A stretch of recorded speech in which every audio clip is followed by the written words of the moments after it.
Welcome to Pinnacle Performance Company's Fishbowl Friday with Pinnacle co-founder and COO G. Riley Mills and master instructor and editorial director Brad Lawrence. In an exclusive edition of Fishbowl Friday featuring G. Riley Mills' new book, Synergy and Sparks.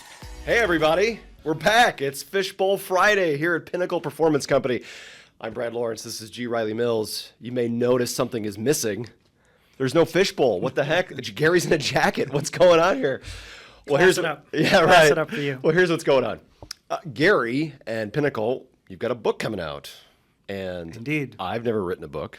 I'm guessing most of our listeners and viewers have never written a book. So I would like to take some time to ask you questions. I am the fishbowl. Wow. Yeah. This is exciting. Does that sound like... I love it. Let's go. All right, fantastic. So I've got some questions here.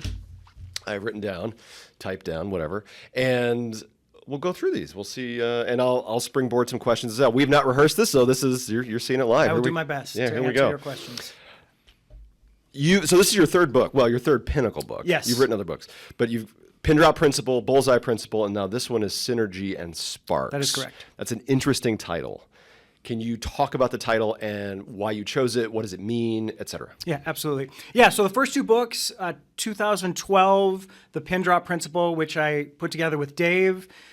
5 years later, we did The Bullseye Principle, which again I did with Dave. This one is called Synergy and Sparks, Unlock Excellence. Dave, by the way, is CEO of Pinnacle. Yes. So, yeah. Synergy and Sparks, Unlock Excellence through communication, collaboration, and influence. So there's the title and the subtitle of the new book. Okay. What inspired those words, those choices? Post-COVID, everything has really changed, as you know, as all of us know who are in the training field. Everything is different than it was before. And so it really felt like coming out of COVID and seeing how things had changed so much with hybrid work, with multi-generations entering the workforce, with different expectations of what a job is going to be for people now, post-COVID, it seemed like it was perfect time for some new tools for leaders. Because in the work that we do all around the world and in the coaching that I do, I noticed that leaders were struggling, and they were struggling with a couple things. What they were finding is all the tools that they used before COVID were not working post-COVID because the landscape had changed. And they were struggling in two areas, which is where the title of the book comes from. They were struggling to connect with their people and stay connected in a hybrid world where sometimes they don't even see them, which is what synergy is. Synergy is about a group coming together and creating something better than they could have created just by themselves. And that connection and that synergy you have with a team. So connection was the first thing. And then the second challenge they were running into is engagement. They were having trouble connecting with their teams, and they were having trouble engaging them and keeping them excited and productive. So that's what the Sparks is. The Sparks are all about a leader finding a way to motivate, inspire, and keep their teams productive and doing the work that they're excited to do. So that's where the title comes from. Okay. And the book and the subtitle, and then when you get into the book, it talks about 6 pillars essentially that go into Synergy and Sparks. How did you decide on those 6 pillars?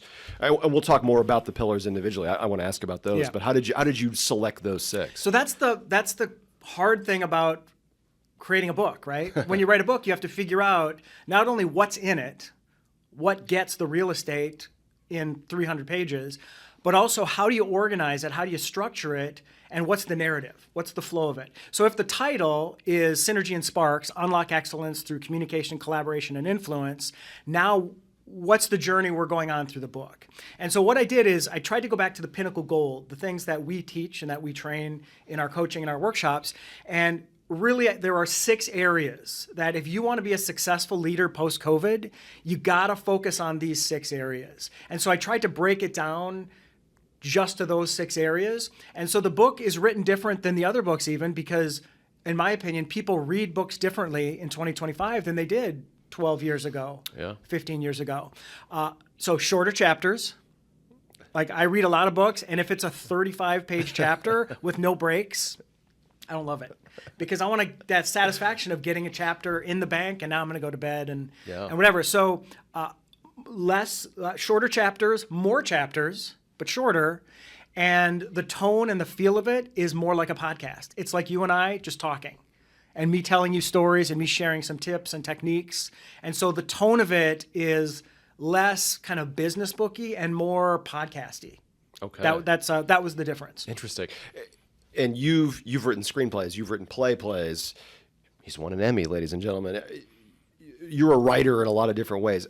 How did writing this book differ from writing some of these other for these other mediums? Yeah. So I am not like, I think it was Dorothy Parker. Do you know the famous quote? No. They asked Dorothy Parker, "Do you like being a writer, or do you like writing?" And her response was, "I like having written." Right? She likes being done with it. The end are the best two words you could put at the end. Yeah, so I'm curious, Yeah, feels like good. for me, I love the writing. Do you love the writing, or do you love being done with the writing and having the product? I mean, I like being done more. It feels do? really Okay. good to have that thing finished. That certainly does feel good to put the end or to turn it in. But I actually love the process. I love it's almost like a puzzle. You're trying to fit things together, and so I love that, and I love the editing process too. So I love the writing process, and I really, once I had the structure and kind of the layout of what the book was going to be, and I knew there's 3 chapters in each section, and there's 6 sections, it was what gets that real estate? What is so good? What story, what tool, what anecdote, what template is so good it has to be in there? What percentage of the material you gathered landed in the cutting room floor? So Bullseye Principle came out in 2018. That's when the last book came out. So how many years ago was that? 7. So 7 years ago. So the day I turned in the Bullseye Principle book, I opened a new folder on my computer that said new book. I had no intention of ever writing one, but every day, whether I'm listening to a webinar, whether I'm reading an article, whether I'm talking to a leader somewhere, if I learn something new, I would grab it and I would just throw it in that folder. So that 7, 8 years later, when I got the book deal, I had 900 pages Oh my gosh. of content in my new book folder that I could draw from. Like a lot of it didn't make it in, obviously, but there were things to pull from to shape each chapter. Like there was a story that I loved that I'm like, that is going in a new book if I ever get another book deal. Okay. So yeah, so it was really what gets the real estate and then editing it down and fighting for pages. All right. Well, I want to get into the pillars here momentarily, but last question for this little intro section is, maybe there are some viewers out there, some listeners who are thinking about writing books, or the idea of doing one is really intriguing. Sure. What's the biggest lesson you've learned? What piece of advice would you give somebody who's thinking about doing this? Yeah, so I love that question a lot, and I do get asked all the time, hey, I have an idea for a book. I want to write a book. So my first big piece of advice, and this is all stuff that I wish someone would have told me before, is if you have an idea for a book, you don't have to write the whole book to get a book deal. In fact, you shouldn't write the whole book to get a book deal.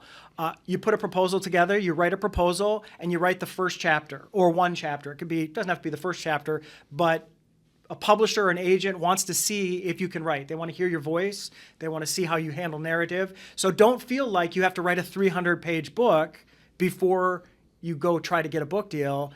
You can write a proposal and just one chapter. So that's the big one. Okay. That would be my answer to that. And keep editing that, keep refining that, make that one chapter as good as it can be. Yeah, you've got to make that chapter as good as it can be, because that's what they're judging your ability to write. Fascinating. Well, all right. Thank you.